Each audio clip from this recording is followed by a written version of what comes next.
18. M. at Dakshineshwar, Part 2, December 26, 1883. Sri Ramakrishna, accompanied by Manilal Malik, M., and several other devotees, was in a carriage on his way to Ram's new garden. The garden, which Ram had recently purchased, was next to Surendra's.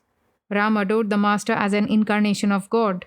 He visited Sri Ramakrishna frequently at Dakshineshwar. Manilal Malik was a member of the Brahmo Samaj. The Brahmos do not believe in divine incarnations. Master to Manilal. In order to meditate on God, one should try at first to think of Him as free from upadhis, limitations. God is beyond upadhis. He is beyond speech and mind. But it is very difficult to achieve perfection in this form of meditation. But it is easy to meditate on an incarnation, God born as man. Yes, God in man. The body is a mere covering. It is like a lantern with a light burning inside, or like a glass case in which one sees precious things. Arriving at the garden, the master got out of the carriage and accompanied Ram and the other devotees to the sacred Tulsi grove. Standing near it, he said, "How nice! It is a fine place. You can easily meditate on God here." Sri Ramakrishna sat down in the house, which stood to the south of the lake. Ram offered him a plate of fruit and sweets which he enjoyed with the devotees. After a short time, he went around the garden. Next, Sri Ramakrishna proceeded towards Surendra's garden. He walked on foot a little distance and saw a sadhu sitting on a couch under a tree. At once he went up to the holy man and joyfully began a conversation with him. "Master, to which order of monks do you belong? Have you any title, Giri, Puri, or the like?" Sadhu: "People call me a Paramahamsa." Master: "That is good. I am Shiva. That is a good attitude. But I must tell you something else. The process of creation, preservation, and destruction that is going on day and night is due to Shakti, the power of God. This primal power and Brahman are one and the same. Shakti cannot exist without Brahman, just as waves cannot exist without water. There cannot be any instrumental music without an instrument. As long as God keeps us in His relative world, so long we feel that there are two. If one accepts Shakti, one accepts Brahman as well. If one is aware of night, one is also aware of day. If one is aware of knowledge, one is also aware of ignorance. But there is another state in which God reveals to His devotee that Brahman is beyond both knowledge and ignorance. It cannot be described in words. What exists, exists." After a pleasant conversation with the sadhu, the master returned to the carriage, the holy man walking with him. Sri Ramakrishna looked upon him as a friend of long acquaintance, and they walked arm in arm. The master arrived at Surendra's garden. The very first thing he talked about was the sadhu. Master: "He is a very nice man." To Ram: "Bring him to Dakshineshwar when you come. He is really a good man. There is a line in a song to the effect that a man cannot recognize a holy person unless he is holy himself. The sadhu believes in God without form. That is good. God is both formless and endowed with form. He is many things more. The absolute and the relative belong to one and the same reality. What is beyond speech and mind is born in the flesh, assuming various forms and engaging in various activities. From that one Om have sprung Om Shiva, Om Kali, and Om Krishna. Suppose the master of a house has sent out a small boy of the family to invite people to a feast. All look on the boy with great fondness and affection because he is the son or grandson of a prominent man. The master took refreshments at Surendra's garden house and then set out for Dakshineshwar with the devotees. Thursday, December 27, 1883. The temple garden was filled with the sweet music of the dawn service, which mingled with the morning melody from the Nahabat. Leaving his bed, Sri Ramakrishna chanted the names of God in sweet tones. Then he bowed before the pictures of the different deities in his room and went to the west porch to salute the Ganges. Some of the devotees who had spent the night at the temple garden came to the master's room and bowed before him. Rakal was staying with the master, and Babu Ram had come the previous evening. M had been staying there 2 weeks. Sri Ramakrishna said to M, I have been invited to Ishan's this morning. Baburam will accompany me and you too. M made ready to go with the master. At 8 o'clock, the carriage hired for the master stood waiting in front of the Nahabat. On all sides, plants and trees were in flower, and the river sparkled in the sunlight of the bright winter's day. The master bowed once more before the pictures. Then, still chanting the name of the Divine Mother, he got into the carriage, followed by M and Baburam. The devotees took with them Sri Ramakrishna's woolen shawl, woolen cap, and small bag of spices. Sri Ramakrishna was very happy during the trip and enjoyed it like a child. About 9 o'clock, the carriage stopped at the door of Ishan's house. Ishan and his relatives greeted the master and led him to the parlor on the first floor. Shrish, Ishan's son, was introduced to Sri Ramakrishna. The young man practiced law at Alipur. He had been a brilliant student, having stood first in 2 of the university examinations, but he was extremely modest. Master, to Shrish. What is your profession? Shrish. I am practicing law at Alipur. Master, to M. For such a man to be a lawyer? To Shrish. Well, have you any questions to ask? Perhaps you want to know how to live unattached in the world, isn't that so? Shrish. Under the pressure of duties, people do many unrighteous things in the world. Further, some are engaged in good work and some in evil. Is this due to their actions in previous births? Is that why they act this way? Master.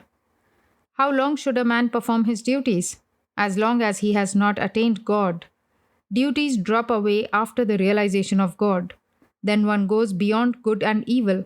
The flower drops off as soon as the fruit appears. The flower serves the purpose of begetting the fruit. How long should a devotee perform daily devotions such as the Sandhya? As long as his hair does not stand on end and his eyes do not shed tears at the name of God. These things indicate that the devotee has realized God. From these, one knows that he has attained pure love of God. Realizing God, one goes beyond virtue and vice.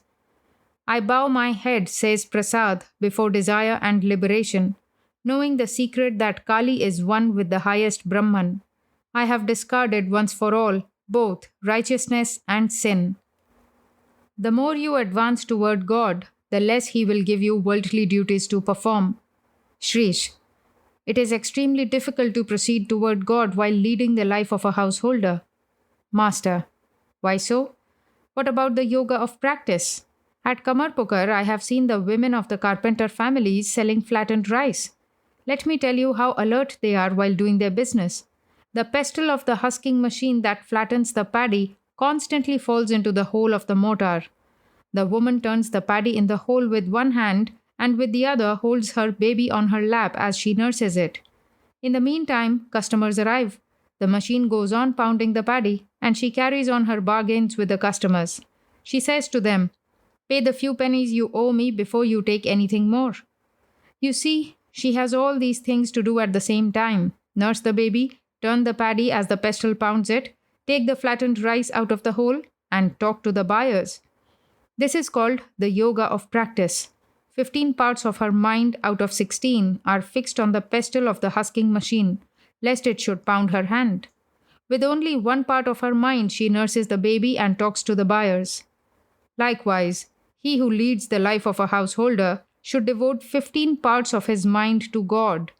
Otherwise, he will face ruin and fall into the clutches of death. He should perform the duties of the world with only one part of his mind. A man may lead the life of a householder after attaining knowledge, but he must attain knowledge first. If the milk of the mind is kept in the water of the world, they get mixed. Therefore, he should turn the milk into curd and extract butter from it by churning it in solitude. Then he may keep the butter in the water of the world. Therefore, you see, spiritual discipline is necessary.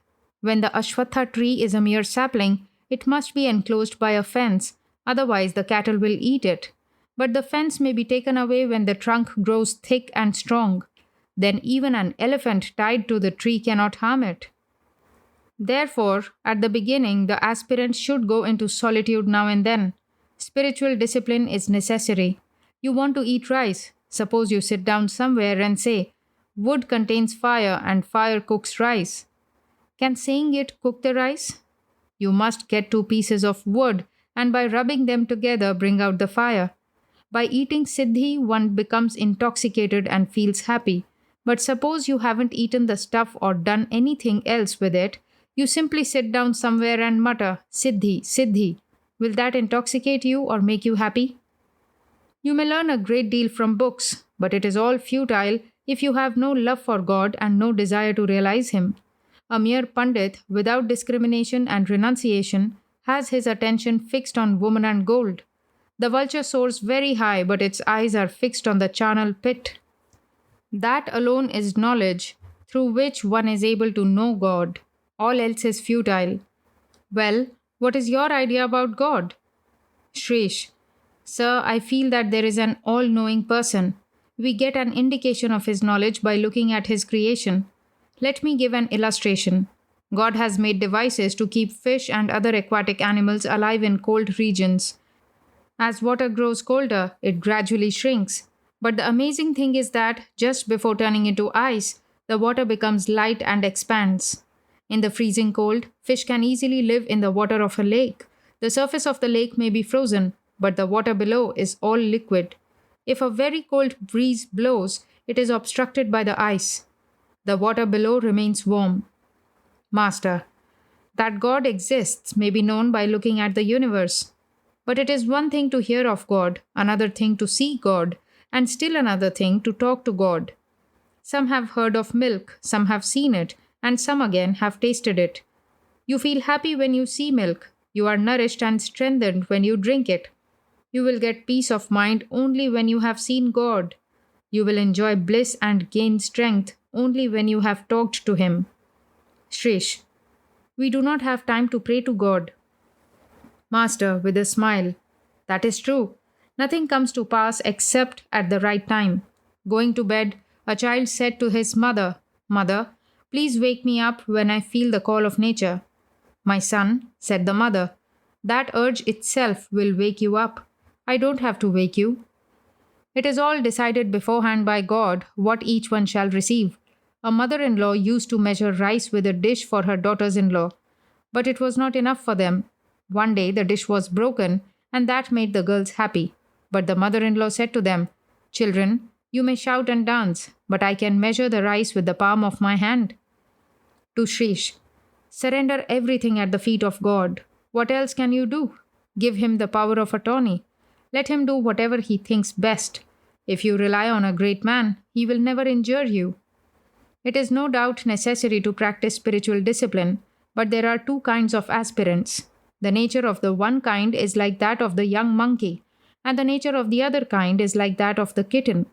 The young monkey, with great exertion, somehow clings to its mother. Likewise, there are some aspirants who think that in order to realize God, they must repeat His name a certain number of times, meditate on Him for a certain period, and practice a certain amount of austerity. An aspirant of this kind makes his own efforts to catch hold of God. But the kitten of itself cannot cling to its mother. It lies on the ground and cries, mew, mew.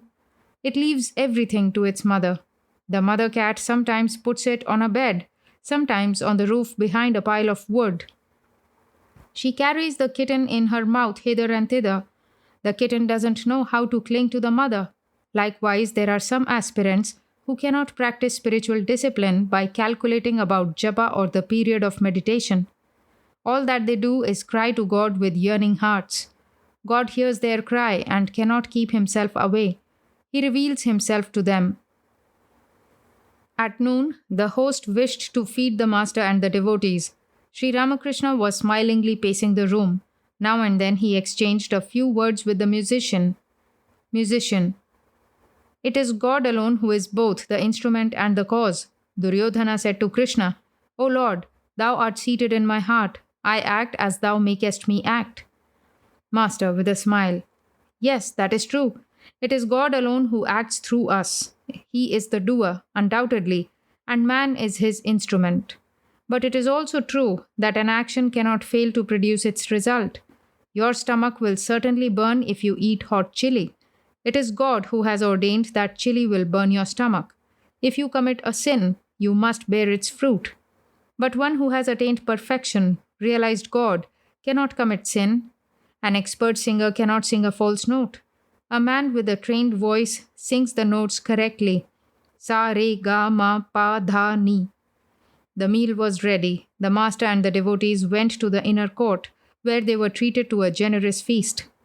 About 3 o'clock in the afternoon, the master was seated again in Ishan's drawing room with M and Shrish. He resumed his conversation with Shrish. Master, what is your attitude toward God? I am He, or master and servant? For the householder, it is very good to look on God as the master. The householder is conscious of doing the duties of life himself. Under such conditions, how can he say, I am He? To him who says, I am He, the world appears to be a dream. His mind, his body, even his ego are dreams to him. Therefore, he cannot perform worldly duties. So it is very good for the householder to look on himself as the servant and on God as the master. Hanuman had the attitude of a servant. He said to Rama, O Rama, sometimes I meditate on you as the whole and on myself as the part. Sometimes I feel that you are the master and I am the servant. But when I have the knowledge of reality, I see that I am you and you are I. In the state of perfect knowledge, one may feel I am He, but that is far beyond the ordinary man's experience. Shrish, that is true, sir. The attitude of a servant relieves a man of all his worries. The servant depends entirely upon his master. A dog is devoted to its master. It depends upon him and is at peace. Master, well, what suits your taste? God with form or the formless reality? But to tell you the truth, he who is formless is also endowed with form. To his bhaktas, he reveals himself as having a form. It is like a great ocean, an infinite expanse of water, without any trace of shore. Here and there, some of the water has been frozen. Intense cold has turned it into ice. Just so, under the cooling influence, so to speak, of the bhakta's love, the infinite appears to take a form. Again, the ice melts when the sun rises. It becomes water as before. Just so, one who follows the path of knowledge, the path of discrimination, does not see the form of God anymore. To him, everything is formless. The ice melts into formless water with the rise of the sun of knowledge. But mark this, form and formlessness belong to one and the same reality. At dusk, the master was ready to start for Dakshineshwar. He stood on the south porch of the drawing room, talking to Ishan. Someone remarked that the chanting of God's holy name did not always produce results. Ishan said, How can you say that? The seeds of an Ashwatha tree are no doubt tiny, but in them lie the germs of big trees. It may take a very long time for them to grow. Yes, said the master. It takes a long time to see the effect. Next to Ishan's was his father-in-law's house. Sri Ramakrishna stood at the door of his house, ready to get into the carriage. Ishan and his friends stood around to bid him adieu. Sri Ramakrishna said to Ishan, You are living in the world as a mudfish lives in the mud.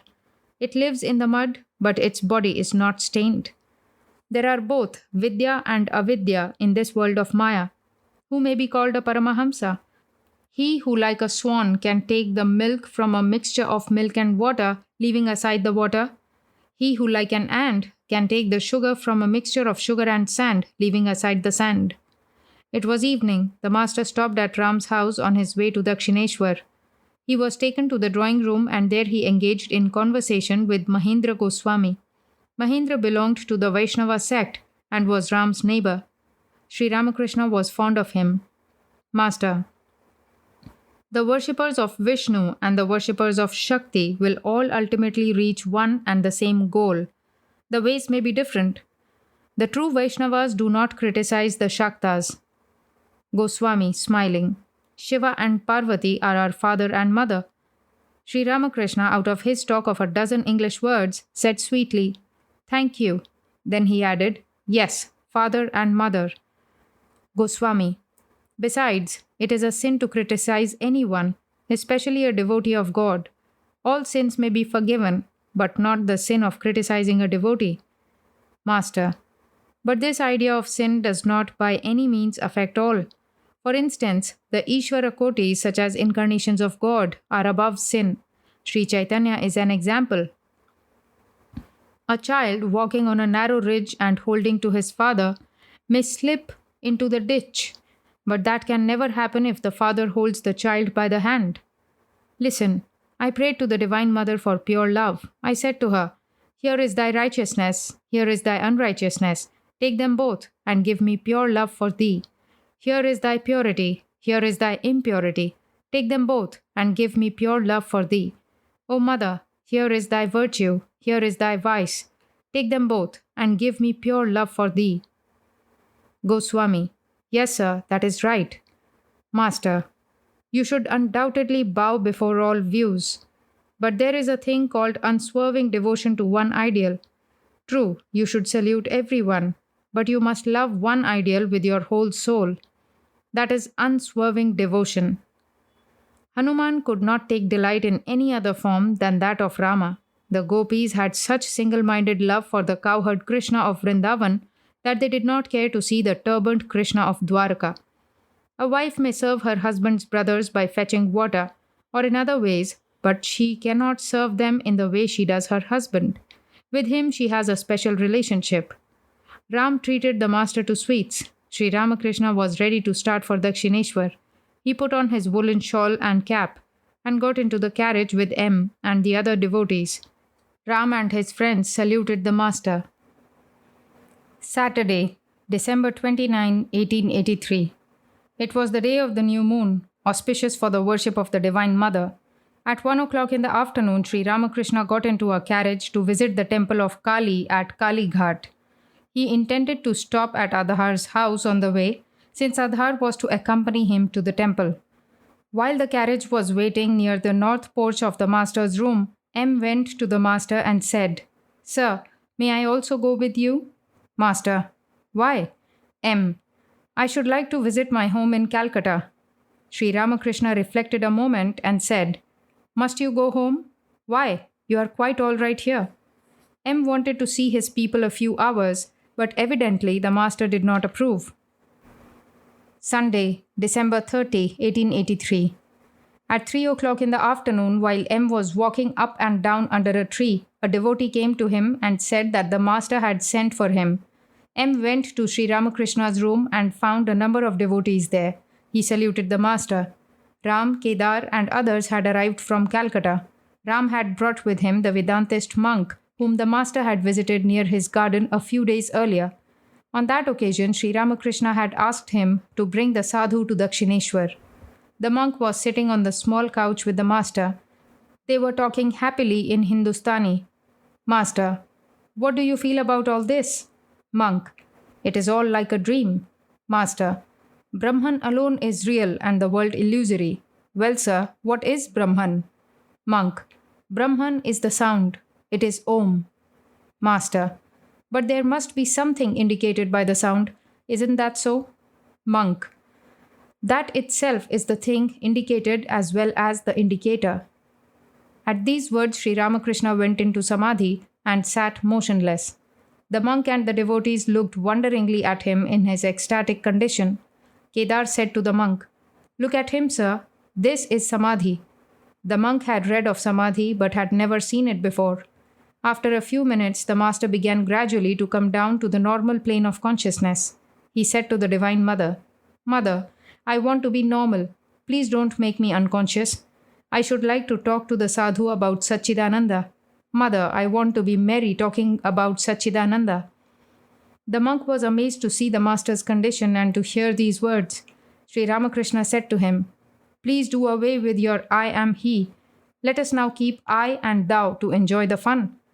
A little later, the master was walking in the Panchavati with Ram, Kedar, M and the other devotees.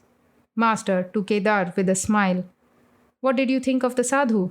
Kedar, it is all dry knowledge. The pot has just been put on the fire, but as yet there is no rice in it. Master, that may be true, but he has renounced everything. He who has renounced the world has already made great progress. The sadhu belongs to the stage of the beginner. Nothing can be achieved without the realization of God. When a man is intoxicated with ecstatic love of God, he doesn't take delight in anything else. Then, cherish my precious mother Shama, tenderly within, O mind. May you and I alone behold her, letting no one else intrude. Kedar repeated the words of a song in keeping with the master's feeling. How shall I open my heart, O friend? It is forbidden me to speak. I am about to die for lack of a kindred soul to understand my misery. Sri Ramakrishna returned to his room. About 4 o'clock, the door of the Kali temple was opened, and the master walked to the temple with the monk. M accompanied them. Entering the inner chamber, the master prostrated himself reverently before the image. The monk, with folded hands, also bowed his head repeatedly before Kali. Master, what do you think of Kali? Monk, with devotion. Kali is supreme. Master, Kali and Brahman are identical. Is that not so? Monk, as long as one's mind is turned to the outer world, one must accept Kali. As long as a man sees the outer world and discriminates between good and evil, he must accept good and reject evil. To be sure, all names and forms are illusory, but as long as the mind sees the outer world, the aspirant must give up woman. The ideas of good and evil are applied to one who is still a student on the path. Otherwise, he will stray from the path of righteousness. Thus conversing, the master and the monk returned from the temple. Master to M. Did you notice that the sadhu bowed before Kali? M. Yes, sir. Monday, December 31, 1883. At 4 o'clock in the afternoon, the master was sitting in his room with M, Rakhal, Latu, Harish, and other devotees. Addressing M and Balaram, the master said, Haladhari followed the path of knowledge. Day and night he used to study the Upanishads, the Adhyatma Ramayana, and similar books on Vedanta. He would turn up his nose at the mention of the forms of God. Once I ate from the leaf plates of the beggars. At this, Haladhari said to me, How will you be able to marry your children? I said, You rascal, shall I ever have children? May your mouth that repeats words from the Gita and the Vedanta be blighted. Just fancy. He declared that the world was illusory and again would meditate in the temple of Vishnu with turned up nose. In the evening, Balaram and the other devotees returned to Calcutta. The master remained in his room, absorbed in contemplation of the Divine Mother. After a while, the sweet music of the evening worship in the temples was heard. A little later, the master began to talk to the mother in a tender voice that touched the heart of M, who was seated on the floor. After repeating, Hari Om, Hari Om, Om, the master said, Mother, don't make me unconscious with the knowledge of Brahman. Mother, I don't want Brahmagnana. I want to be merry. I want to play. Again he said, Mother, I don't know the Vedanta. And Mother, I don't even care to know. The Vedas and the Vedanta remain so far below when thou art realized, O Divine Mother. Then he said, O Krishna, I shall say to thee, Eat, my child, take this, my child. O Krishna, I shall say to thee, My child, thou hast assumed this body for my sake. Wednesday, January 2, 1884. Rakhal, Latu, Harish, Ramlal, and M had been staying with Sri Ramakrishna at the temple garden. About 3 o'clock in the afternoon, M found the master on the west porch of his room, engaged in conversation with a tantric devotee. The tantric was wearing an ochre cloth. Sri Ramakrishna asked M to sit by his side. Perhaps the master intended to instruct him through his talk with the tantric devotee. Mahima Chakravarti had sent the latter to the master. Master to the tantric. It is a part of the tantric discipline to drink wine from a human skull. This wine is called Karana. Isn't that so? Tantric. Yes, sir. Master. But I cannot touch wine at all. Tantric. You have spontaneous divine bliss. One who enjoys that bliss wants nothing else. Master. I don't care for japa and austerity, but I have constant remembrance and consciousness of God. Tell me, when they speak of the 6 centers, what do they mean? Tantric. These are like different holy places. In each of the centers dwell Shiva and Shakti. One cannot see them with the physical eyes. One cannot take them out by cutting open the body. M listened silently to the conversation. Looking at him, the master asked the tantric devotee, Can a man attain perfection without the help of a Vija mantra, a sacred word from the Guru? Tantric. Yes, he can, if he has faith. Faith in the words of the Guru. The master turned to M and said, drawing his attention, Faith. After the tantric devotee had taken his leave, Jai Gopal Sen, a member of the Brahmo Samaj, arrived. The master talked with him. Master to Jai Gopal. One should not harbor malice toward any person or any opinion. The believers in the formless God and the worshippers of God with form are all, without exception, going toward God alone. The jnani, the yogi, the bhakta, all without exception, are seeking Him alone. The follower of the path of knowledge calls Him Brahman. The yogi calls Him Atman or Paramatman. The bhakta calls Him Bhagavan. Further, it is said that there is the eternal Lord and His eternal servant. Jai Gopal. How can we know that all paths are true? Master. A man can reach God if he follows one path rightly. Then he can learn about all the other paths. It is like reaching the roof by some means or other. Then one is able to climb down by the wooden or stone stairs, by a bamboo pole, or even by a rope. A devotee can know everything when God's grace descends on him. If you but realize Him, you will be able to know all about Him. You should somehow meet the master of a house and become acquainted with him. Then he himself will tell you how many houses he owns and all about his gardens and government securities. Jai Gopal. How does one receive the grace of God? Master. Constantly you have to chant the name and glories of God and give up worldly thoughts as much as you can. With the greatest effort, you may try to bring water into your field for your crops, but it may all leak out through holes in the ridges. Then all your efforts to bring the water by digging a canal will be futile. You will feel restless for God when your heart becomes pure and your mind free from attachment to the things of the world. Then alone will your prayer reach God. A telegraph wire cannot carry messages if it has a break or some other defect. I used to cry for God all alone, with a longing heart. I used to weep, O God, where art thou? Weeping thus, I would lose all consciousness of the world. My mind would merge in the Mahavayu. How can one attain yoga? By completely renouncing attachment to worldly things. The mind must be pure and without blemish, like the telegraph wire that has no defect. One must not cherish any desire whatever. The devotion of a man who has any desire is selfish. But desireless devotion is love for its own sake. You may love me or not, but I love you. This is love for its own sake. The thing is that one must love God. Through intense love, one attains the vision of Him. The attraction of the husband for the chaste wife, the attraction of the child for its mother, the attraction of worldly possessions for the worldly man. When a man can blend these three into one and direct it all to God, then he gets the vision of God. Jai Gopal was a man of the world. Was this why the master gave instructions suited to him? At 8 o'clock that evening, the master was sitting in his room with Rakhal and M. It was the 21st day of M's stay with Sri Ramakrishna. The master had forbidden him to indulge in reasoning. Master to Rakhal. It is not good to reason too much. First comes God and then the world. Realize God first, then you will know all about His world. To M and Rakhal. If first one is introduced to Jaddu Malik, then one can know everything about him, the number of his houses, gardens, government securities, and so on. For this reason, the Rishi Narada advised Valmiki to repeat the word Mara. Ma means God, and Ra, the world. First comes God, and then the world. Krishna Kishore said that the word Mara is a holy mantra because it was given to Valmiki by the Rishi. Ma means God and Ra the world.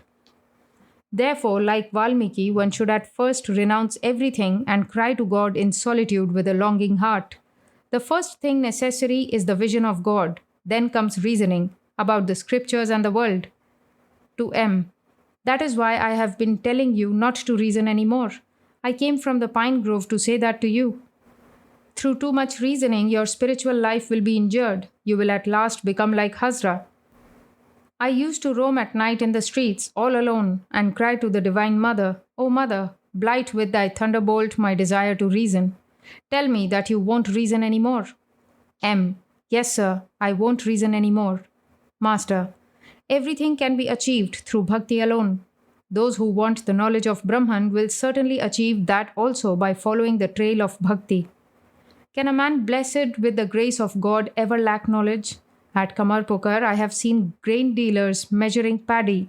As one heap is measured away, another heap is pushed forward to be measured. The mother supplies the devotees with a heap of knowledge. After attaining God, one looks on a pandit as mere straw and dust. Padmalochan said to me, "What does it matter if I accompany you to a meeting at the house of a fisherman? With you, I can dine even at the house of a pariah." Everything can be realized simply through love of God. If one is able to love God, one does not lack anything. Kartika and Ganesha were seated near Bhagavati, who had a necklace of gems around her neck. The Divine Mother said to them, "I will present this necklace to him who is the first to go around the universe." Thereupon, Kartika, without losing a moment, set out on the peacock, his carrier. Ganesha, on the other hand, in a leisurely fashion, went around the Divine Mother and prostrated himself before her. He knew that she contained within herself the entire universe. The Divine Mother was pleased with him and put the necklace around his neck.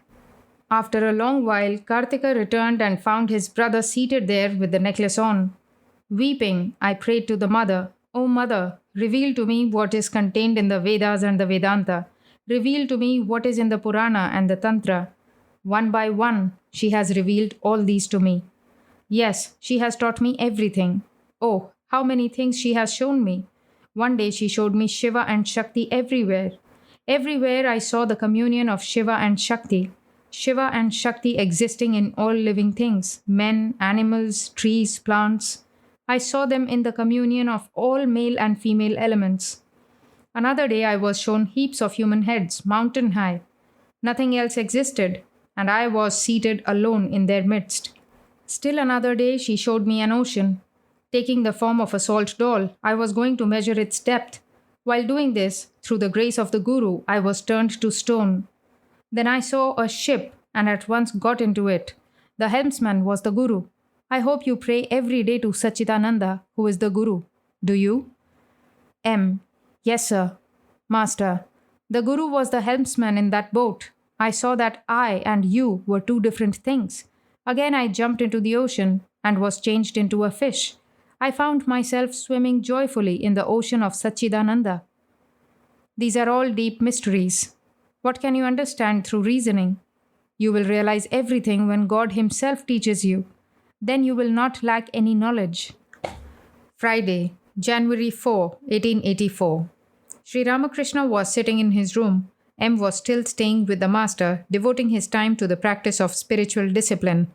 He had been spending a great part of each day in prayer and meditation under the bale tree, where the master had performed great austerities and had seen many wonderful visions of God. Master to M.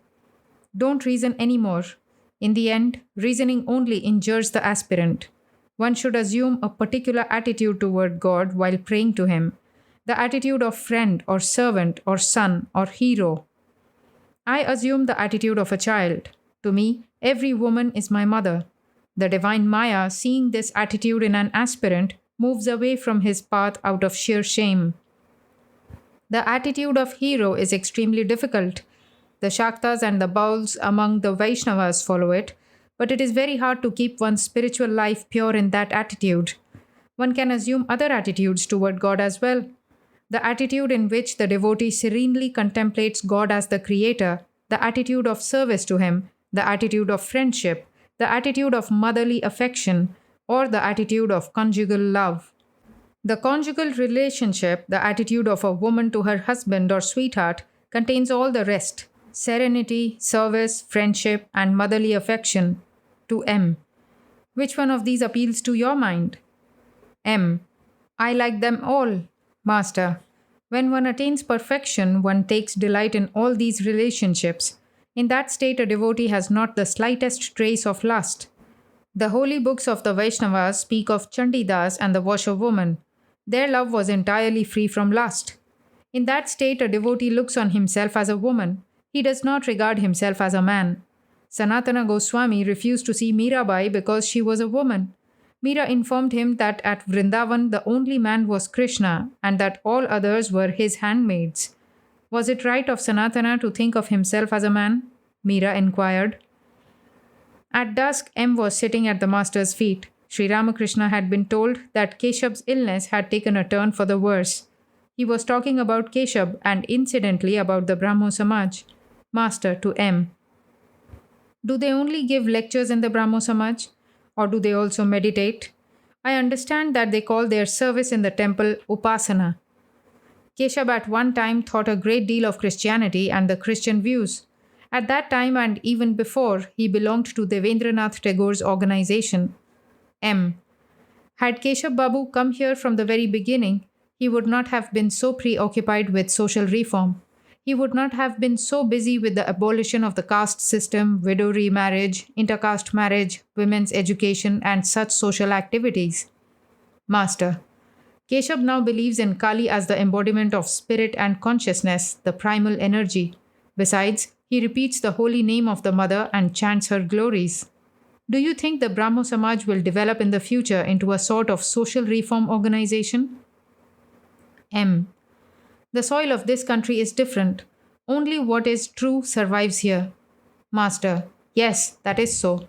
The Sanatana Dharma, the eternal religion declared by the rishis, will alone endure. But there will also remain some sects like the Brahmo Samaj. Everything appears and disappears through the will of God. Earlier in the afternoon, several devotees from Calcutta had visited the Master and had sung many songs. One of the songs contained the following idea: "O Mother, you have cajoled us with red toys.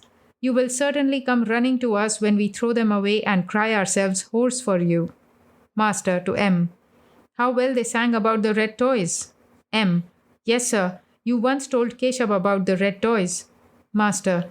Yes, I also told him about the Chidakasha, the inner consciousness, and about many other things. Oh, how happy we were. We used to sing and dance together. Saturday, January 5, 1884. It was the 23rd day of M's stay with Sri Ramakrishna. M had finished his midday meal about 1 o'clock and was resting in the Nahabad when suddenly he heard someone call his name 3 or 4 times. Coming out, he saw Sri Ramakrishna calling to him from the veranda north of his room. M saluted the Master and they conversed on the south veranda. Master, I want to know how you meditate. When I meditated under the bael tree, I used to see various visions clearly. One day I saw in front of me money, a shawl, a tray of sandesh, and 2 women. I asked my mind, Mind, do you want any of these? I saw the sandesh to be mere filth. One of the women had a big ring in her nose. I could see both their inside and outside, entrails, filth, bone, flesh, and blood. The mind did not want any of these, money, shawl, sweets, or women. It remained fixed at the lotus feet of God. A small balance has 2 needles, the upper and the lower. The mind is the lower needle. I was always afraid lest the mind should move away from the upper needle, God. Further, I would see a man always sitting by me with a trident in his hand. He threatened to strike me with it if the lower needle moved away from the upper one. But no spiritual progress is possible without the renunciation of woman and gold. I renounced these 3, land, wife, and wealth. Once I went to the registry office to register some land, the title of which was in the name of Raghuveer. The officer asked me to sign my name, but I didn't do it, because I couldn't feel that it was my land. I was shown much respect as the guru of Keshab Sen. They presented me with mangoes, but I couldn't carry them home. A sannyasi cannot lay things up. How can one expect to attain God without renunciation? Suppose one thing is placed upon another. How can you get the second without removing the first? One must pray to God without any selfish desire. But selfish worship, if practiced with perseverance, is gradually turned into selfless worship. Dhruva practiced tapasya to obtain his kingdom, but at last he realized God. He said, "Why should a man give up gold if he gets it while searching for glass beads?" God can be realized when a man acquires sattva. Householders engage in philanthropic work, such as charity, mostly with a motive. That is not good. But actions without motives are good. Yet it is very difficult to leave motives out of one's actions. When you realize God, will you pray to Him, "O God, please grant that I may dig reservoirs, build roads, and found hospitals and dispensaries"? After the realization of God, all such desires are left behind. Then mustn't one perform acts of compassion, such as charity to the poor? I do not forbid it. If a man has money, he should give it to remove the sorrows and sufferings that come to his notice. In such an event, the wise man says, "Give the poor something." But inwardly he feels, "What can I do? God alone is the doer. I am nothing." The great souls, deeply affected by the sufferings of men, show them the way to God. Shankaracharya kept the ego of knowledge in order to teach mankind. The gift of knowledge and devotion is far superior to the gift of food. Therefore, Chaitanya Deva distributed bhakti to all, including the outcast. Happiness and suffering are the inevitable characteristics of the body.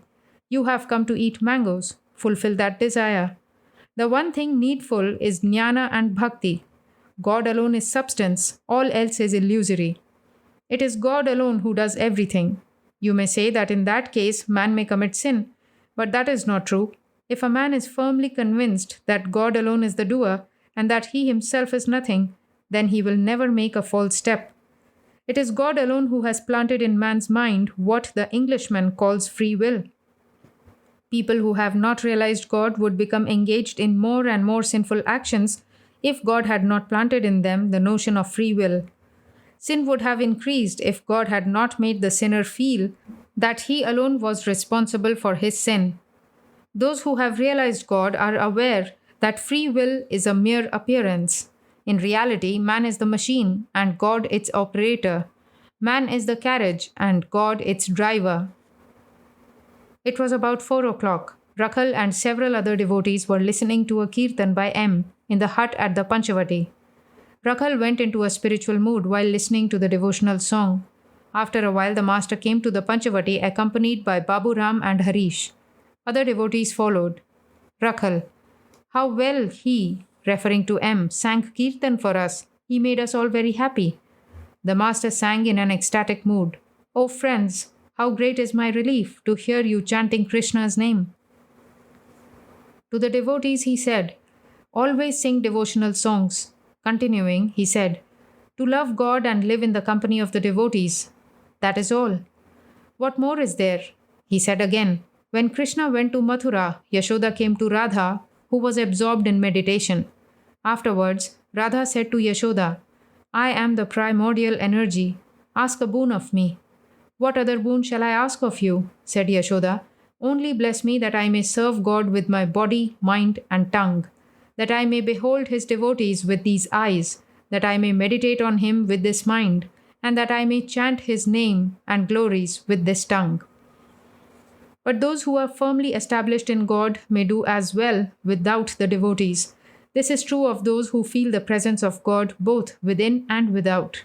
Sometimes they don't enjoy the devotees' company. You don't whitewash a wall inlaid with mother of pearl. The lime won't stick. The master returned presently from the Panchavati talking to M. Master, you have the voice of a woman. Can't you practice a song such as this? Tell me, friend, how far is the grove where Krishna, my beloved, dwells? To M, pointing to Baburam. You see, my own people have become strangers. Ramlal and my other relatives seem to be foreigners, and strangers have become my own. Don't you notice how I tell Baburam to go and wash his face? The devotees have become relatives. Looking at the Panchavati, I used to sit there. In course of time I became mad. That phase also passed away. Kala, Shiva is Brahman. That which sports with Kala is Kali, the primal energy. Kali moves even the immutable. Saying this, the master sang, my mind is overwhelmed with wonder, pondering the mother's mystery. Her very name removes the fear of Kala, death himself. Beneath her feet lies Mahakala. Then he said to M, today is Saturday, go to the temple of Kali. As the master came to the bakul tree, he spoke to M again. Chidatma and Chit Shakti. The Purusha is the Chidatma and Prakriti is the Chit Shakti. Sri Krishna is the Chidatma and Sri Radha the Chit Shakti. The devotees are so many forms of the Chit Shakti. They should think of themselves as companions or handmaids of the Chit Shakti, Sri Radha. This is the whole gist of the thing. After dusk, Sri Ramakrishna went to the Kali temple and was pleased to see M meditating there. The evening worship was over in the temples. The master returned to his room and sat on the couch, absorbed in meditation on the Divine Mother. M sat on the floor. There was no one else in the room. The master was in samadhi. He began to come gradually down to the normal plane. His mind was still filled with the consciousness of the Divine Mother. In that state, he was speaking to her like a small child, making importunate demands on his mother. He said in a piteous voice, "Mother, why haven't you revealed to me that form of yours, the form that bewitches the world? I pleaded with you so much for it, but you wouldn't listen to me. You act as you please." The voice in which these words were uttered was very touching. He went on, "Mother, one needs faith. Away with this wretched reasoning. Let it be blighted. One needs faith. Faith in the words of the Guru, childlike faith. The mother says to her child, 'A ghost lives there,' and the child is firmly convinced that the ghost is there. Again, the mother says to the child, 'A bogeyman is there,' and the child is sure of it. Further, the mother says, pointing to a man, 'He is your elder brother,' and the child believes that the man is 125% his brother. One needs faith. But why should I blame them, mother? What can they do? It is necessary to go through reasoning once. Didn't you see how much I told him about it the other day? But it all proved useless." The master was weeping and praying to the mother in a voice choked with emotion. He prayed to her with tearful eyes for the welfare of the devotees. "Mother, may those who come to you have all their desires fulfilled. But please don't make them give up everything at once, mother. Well, you may do whatever you like in the end. If you keep them in the world, mother, then please reveal yourself to them now and then. Otherwise, how will they live? How will they be encouraged if they don't see you once in a while? But you may do whatever you like in the end." The master was still in the ecstatic mood. Suddenly he said to M, "Look here, you have had enough of reasoning. No more of it. Promise that you won't reason any more." M, with folded hands, "Yes, sir, I won't." Master, "You have had enough of it. When you came to me the first time, I told you your spiritual ideal. I know everything about you, do I not?" M, with folded hands, "Yes, sir." Master, "Yes, I know everything. What your ideal is, who you are, your inside and outside, the events of your past lives and your future. Do I not?" M, with folded hands, "Yes, sir." Master, "I scolded you on learning that you had a son. Now go home and live there. Let them know that you belong to them. But you must remember in your heart of hearts that you do not belong to them, nor they to you." M sat in silence. The master went on instructing him. "Master, you have now learnt to fly, but keep your loving relationship with your father. Can't you prostrate yourself before him?" M, with folded hands, "Yes, sir, I can." Master, "What more shall I say to you? You know everything. You understand, don't you?" M sat there without uttering a word. Master, "You have understood, haven't you?" M, "Yes, sir. I now understand a little." Master, "No, you understand a great deal. Rakhal's father is pleased about his staying here." M remained with folded hands. Master, "Yes, what you are thinking will also come to pass." Sri Ramakrishna now came down to the normal state of mind. Rakhal and Ramlal entered the room. At the master's bidding, Ramlal sang, "Who is the woman yonder who lights the field of battle? Darker her body gleams even than the darkest storm cloud, and from her teeth there flash the lightning's blinding flames." He sang again, "Who is this terrible woman, dark as the sky at midnight? Who is this woman dancing over the field of battle?" Master, "The Divine Mother and the Earthly Mother. It is the Divine Mother who exists in the form of the universe and pervades everything as consciousness. The Earthly Mother gives birth to this body. I used to go into Samadhi uttering the word Ma. While repeating the word, I would draw the Mother of the universe to me, as it were, like the fishermen casting their net and after a while drawing it in. When they draw in the net, they find big fish inside it. Gauri once said that one attains true knowledge when one realizes the identity of Kali and Gauranga. That which is Brahman is also Shakti, Kali. It is that again, which assuming the human form has become Gauranga." At the master's request, Ramlal sang again, this time about Gauranga. Master to M, "The Nitya and the Leela are the two aspects of the reality.